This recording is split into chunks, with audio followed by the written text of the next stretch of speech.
Start करें? Okay. So Assam में क्या हो रहा है? So basically less than 48 hours, and I think the time you will be seeing this video to be less than 24 hours for the results to come out.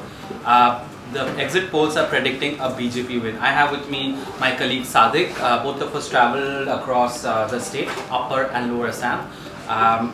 So Sadiq, BJP जीत रही है.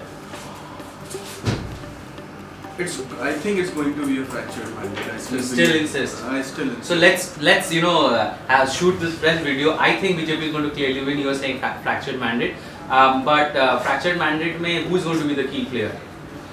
I think BJP and Congress will be really close in respect of the number of seats they get. तो फिर AUDF may be the kingmaker. Maybe the king. Because all the exit polls are giving them between 6 to 18 seats. Yeah. So if you take out the mean, so they may get around 12 seats, 10 seats, which is a likely, which looks quite possible.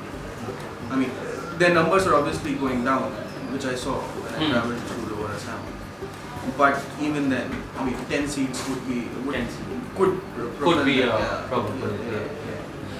In terms of Gogoi, what do you expect with him? क्या लग रहा है? Because when I travelled in his constituency, Tithabor, it was an unusual sort of a thing because Himanta Biswa Sharma, who is his former protege, he organizes a rally in heart of Tithabor and has a huge crowd.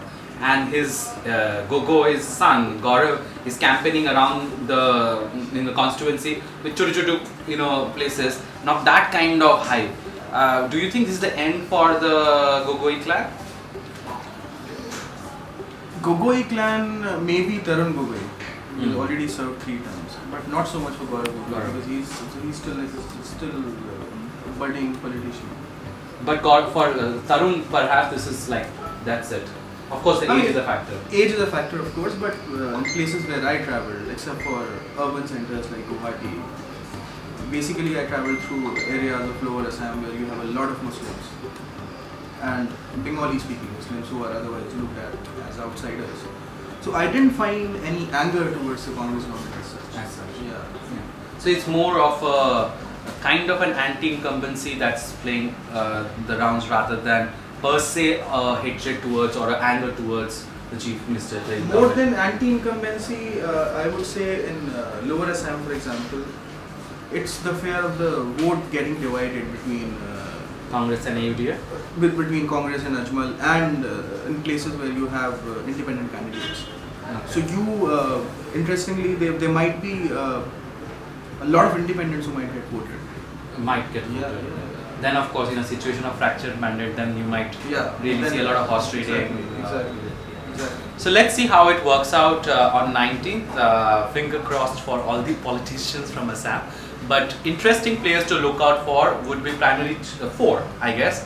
One, of course, is Tarun Gogoi, the Chief Minister. Second is Ajmal, Badruddin Ajmal, who actually heads the minority or a Muslim party, though they field a lot of Hindu candidates as well, but his sort of base is mostly in Bengal, among Bengali Muslims who are allegedly called the illegal immigrants from Bangladesh.